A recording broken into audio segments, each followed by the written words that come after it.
live in uncertain times, but haven't we always? In a regional sea of unpredictable currents and waves, could literature act as anchor to ground and stabilize? While Iran-Israel strikes send the volatile region into the chaos of even further uncertainty, as fears of frozen conflicts surface, Scott Sedrakyan, the president of William Saroyan Foundation, suggests an unusual antidote to chaos: literature.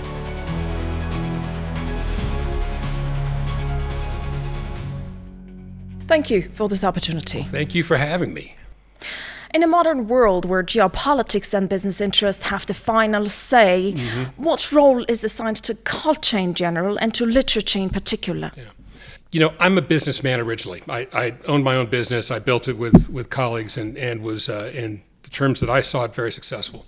A businessman that promotes Armenian literary heritage. And I think that my perspective on your premise, that is that everything revolves around geopolitics and economics, is that art and literature are an important integrated part of our world, and that they don't exist separate from one another, but actually that the humanity of communication and connection are essential to the resolution in a favorable and human way of geopolitics and economics.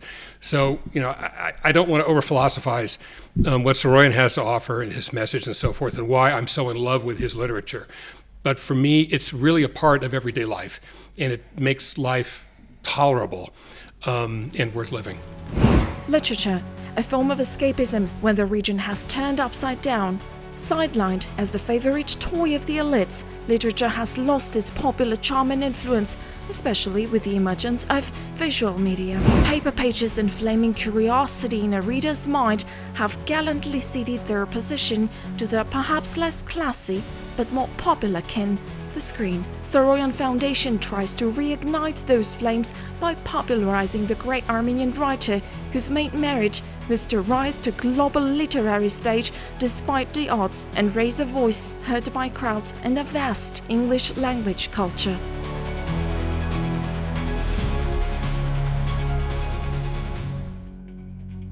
How is Saroyan relevant in these turbulent times when the region is on the brink of World War III with the Iran and Israel conflict, now the US's direct involvement?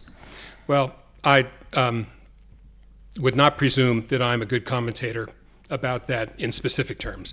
I will tell you that I think, however, that Saroyan's life experience provides us with like an interesting, Polaris. He grew up in Fresno, California. He was a son of Armenian immigrants. They were hopelessly poor. They were a small ethnic minority in a community that didn't care about them, that didn't like them very much. And yet Saroyan was able to establish a great success, not just in the Armenian community, but in the larger community in which he lived, which was very diverse ethnically, through a combination of extremely hard work, of humanity and love. An embodiment of the American dream come true, basically. But he was absolutely Armenian in his articulation of all of those concepts. Yes, he succeeded in an American way, but he succeeded on his own terms, following philosophies that were essentially Armenian. Now, how that provides a message for us in this turbulent time, in this turbulent place, I'm not sure.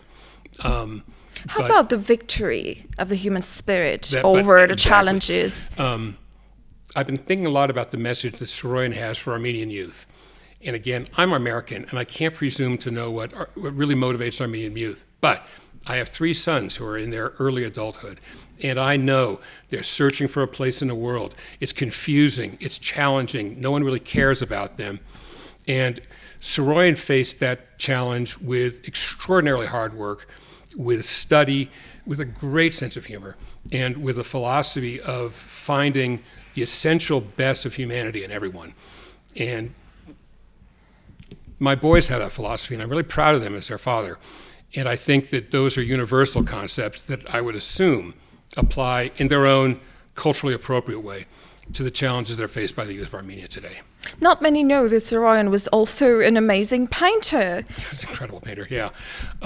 So as part of Saroyan Days, we're going to have several really exciting, I think, events and things to share with the Armenian people. The first is they will be publishing a book and releasing it on September 6th in Armenian of 20 short stories by Saroyan that have never been published before. So this market's going to see them for the very first time. We're also going to be having a show at the Charents Museum of Literature and Arts of approximately 90 works of art that Saroyan made. He was a very industrious painter. These have also never been shown in the public, and they're fantastic. They're really great. So I'm very excited about being able to share that with the folks here in Armenia. And I hope they'll come to see them in the museum because they will be amazed at what an incredibly talented artist he was. True appreciation of art paves the way for the new. Legacy is about feeding the future.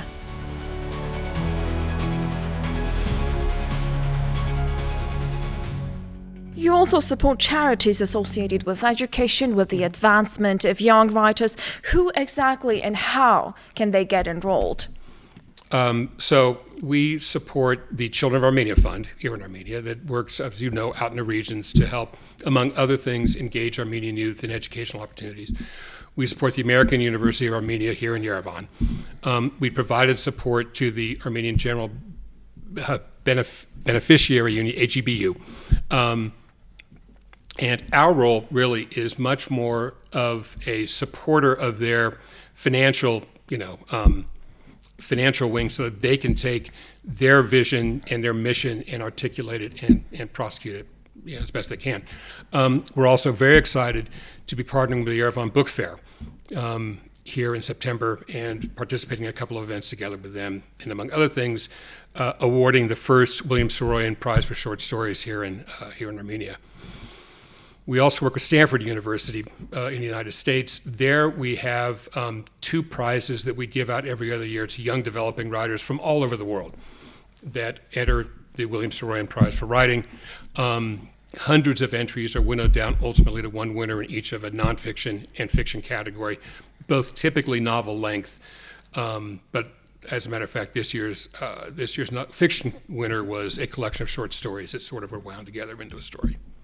Diaspora-Armenia relations. You, as a member of the diaspora, have taken on the role of contributing to and promoting the legacy of Armenian heritage, Armenian literature. What do you think is the responsibility of every diaspora member towards Armenia, and the vice versa, the responsibility of Armenia and every Armenian towards their kin who live abroad? Yeah. I've learned a lot about diaspora-Armenian relations in the last year and a half. I have been much more naive about them than finally having visited Yerevan last year when I had a chance to see you, by the way, and it's wonderful to see you again. And I think that it's been explained to me that there's a little bit of a mismatch between the expectations of the diaspora when they contribute resources in Armenia and the real requirements that Armenia has for support of its institutions. And I would hope that we can find a way for the diaspora to provide Armenia with more meaningful support than just money, and that Armenia can reflect back to the diaspora a better articulation of its needs so the two can work together. Every Armenian in the world values and supports Armenia. I'm not sure that I, as an Armenian American, have known very well what I can do. And so I've been spreading that message back at home. And it's been great to be here in Armenia and learning about what some of those things are that we can do to best help. Thank you so much for this opportunity. Thank you very much for having me. It's great to see you. Speaking of literature, when there's ongoing war in proximity, sounds like the ostrich effect. Do we bury our heads in the sand when conflict tears the region apart? But no. If you change perspective, as the saying goes, the role of good fiction is to comfort the disturbed and to disturb the comfortable. Literature carries hope and optimism to those who, in different parts of the world, through no fault of their own, have found themselves in misery or under existential threat. Literature is also a plea to the powerful to end all suffering.